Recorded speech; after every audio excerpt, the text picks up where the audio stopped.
नमस्कार। नमस्कार।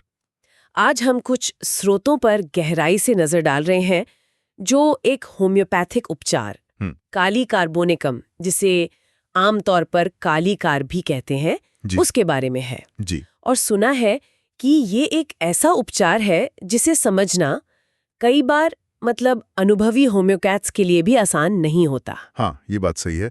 इसमें कुछ जटिलताएं हैं। तो आज हमारी कोशिश यही रहेगी कि इन स्रोतों के आधार पर काली कार का जो मूल स्वभाव है, उसकी व्यक्तित्व की खासियतें और शरीर पर उसका क्या असर होता है, उसे समझने की कोशिश करें। बिल्कुल। देखते हैं ये स्रोत हमें क्या दिशा दिखाते हैं। तो पहली बात जो इन स्रोतों में उभर कर आती है वो है काली कार्ब वाले व्यक्ति का स्वभाव।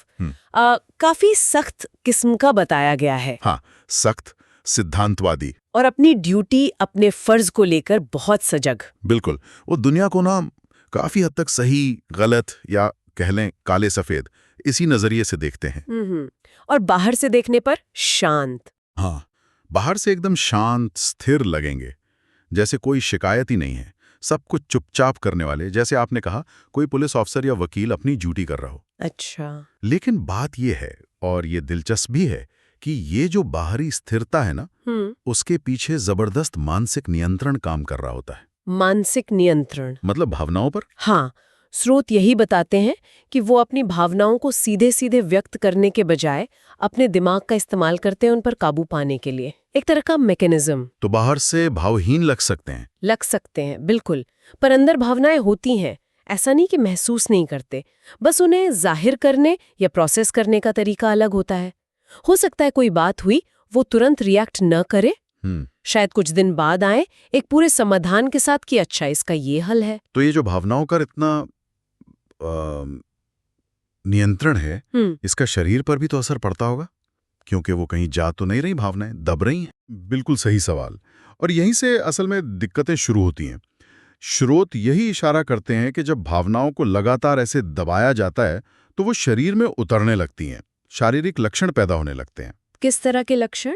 ये लक्षण शरीर के जो महत्वपूर्ण अंग हैं, रीढ़ की हड्डी है, जोड़ हैं, उन पर असर डाल सकते हैं। यहाँ तक कि गठिया मतलब आर्थराइटिस जैसी तकलीफें भी शुरू हो सकती हैं। स्रोतों में एक लक्षण का जिक्र बार बार है, पेट में अजीब सी बेचैनी। हाँ, जैसे कहा गया है कि पेट में डर बैठ गया हो।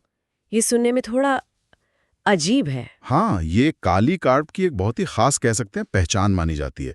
स्रोत बताते हैं कि वो जो मानसिक दमन है ना जी, वो जैसे लक्षणों को नीचे धकेलता है, शरीर के केंद्र की तरफ। पेट का जो ऊपरी हिस्सा है जिसे सोलर प्लेक्सस कहते हैं। अच्छा। तो व्यक्ति शायद सीधे तौर पर उस भावना को नाम ना दे पाए या पहचाने नहीं, लेकिन पेट में एक अजीब सी घबराहट, चिंता या डर जैसा महसूस कर सकता है। होम्योपैथी के एक बहुत बड़े नाम जेटी केंट, उन्होंने भी इस स्थिति का जिक्र किया है। ओके। उनके शब्दों में कुछ ऐसा था, पेट में एक अजीब स्थिति, जैसे वहां डर हो। पेट के अलावा नींद का भी कुछ जिक्र है, खासकर सुबह के वक्त का। हाँ, ये एक और बहुत महत्वपूर्ण बिंदु है।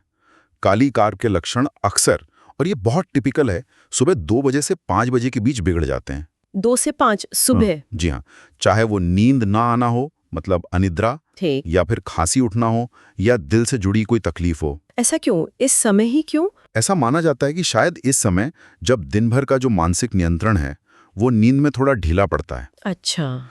तो वो दबी हुई भावनाएं या तकलीफें लक्षणों के रूप में उभर आती हैं। और एक और बात थी शायद हवा के झोंकों को लेकर, ड्राफ्ट्स। हाँ बिल्कुल, ये लोग हवा के हल्के झोंके मतलब ड्राफ्ट्स के प्रति बहुत ज्यादा संवेदनशील होते हैं।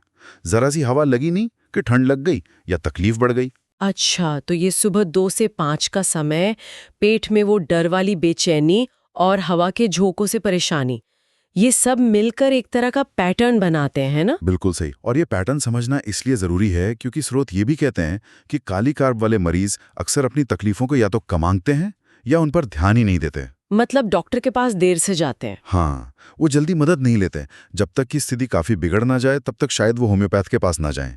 इसीलिए ये लक्षणों का पैटर्न पहचानना बहुत महत्वपूर्ण हो जाता है। सुबह 2 से 5 बजे तकलीफ का बढ़ना, पीठ में चिंता, ड्राफ्ट से संवेदनशीलता। और एक और बहुत खास लक्षण है, आंखों की जो ऊपरी पलकें होती हैं उनके अंदरूनी कोनों में सूजन आ जाना, जैसे पानी की छोटी छोटी थैलियां सी बन गई हों। ओह अच्छा, पलकों पर सूजन। जी, ऊपरी पलक के अंदरूनी हिस्से में। ये तो हुई शुरुआती लक्षणों की बात। अगर समस्या बढ़ती है तो क्या होता है? क्या स्रोतों में इसका भी जिक्र है? क्योंकि शुरू में तो वो व्यक्ति बड़ा कर्तव्यनिष्ठ और नियंत्रित लग रहा था। हाँ, स्रोत बताते हैं कि जैसे जैसे शारीरिक तकलीफें मतलब पैथोलॉजी बढ़ती है, वैसे वैसे मानसिक स्तर पर भी बदलाव आ सकते हैं। कैसे बदलाव? वो व्यक्ति जो पहले इतना स्थिर और कठोर था, उसमें अब चिड़चिड़ापन आ सकता है, गुस्सा बढ़ सकता है अच्छा।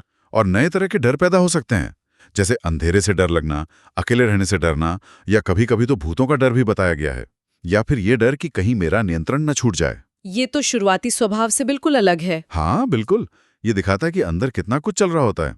और शारीरिक स्तर पर कौन से अंग ज्यादा प्रभावित होते हैं? शारीरिक तौर पर इसका गहरा असर गुर्दों पर पड़ सकता है, किडनीज पर, जिससे ड्रॉप्सी हो सकती है, मतलब शरीर में पानी जमा होने लगता है। अच्छा, सूजन। हाँ, और ये सूजन अक्सर आंखों के आसपास ज्यादा दिखती है। वही पलकों वाली सूजन भी शायद इससे जुड़ी हो। और फेफड़ों पर भी काफी असर होता है। सूखी, चुभने वाली खांसी से लेकर निमोनिया और यहाँ तक कि टीबी जैसी गंभीर स्थितियां भी बन सकती हैं। लिवर, हृदय? जी, लिवर और हृदय पर भी असर देखा जा सकता है। केंट का जिक्र करते हुए स्रोत ये भी कहते हैं कि अगर हृदय के मामलों में काली कार्प को जल्दी पहचान लिया जाता तो शायद जो गंभीर नुकसान होता उससे बचा जा सकता था। तो कुल मिलाकर इन स्रोतों से जो एक तस्वीर उभर रही है वो ऐसे व्यक्तित्व की है जहां कर्तव्य और सिद्धांतों पर बहुत ज्यादा जोर है। हाँ, और ये जोर भावनाओं को दबा देता है और फिर ये दबी हुई भावनाएं खास शारीरिक लक्षणों के रूप में सामने आती हैं, जी, जिनमें वो सुबह 2 से 5 बजे वाली तकलीफ एक बहुत अहम पहचान है। बिल्कुल एकदम सही सारांश है ये। और ये हमें सोचने पर भी मजबूर करता है ना, किस बारे में? इसी बारे में कि किस हद तक हमारी वो भावनाएं जिन्हें हम अनजाने में दबा देते हैं, हाँ। जिन्हें शायद हम सीधे सीधे महसूस भी नहीं कर पाते, हाँ। वो हमारे शारीरिक स्वास्थ्य को कितना गहरा आकार दे सकती हैं। ये एक गहरा सवाल है हम्म। जिस पे सोचा जा सकता है। हमारे मन और शरीर का रिश्ता कितना जटिल है।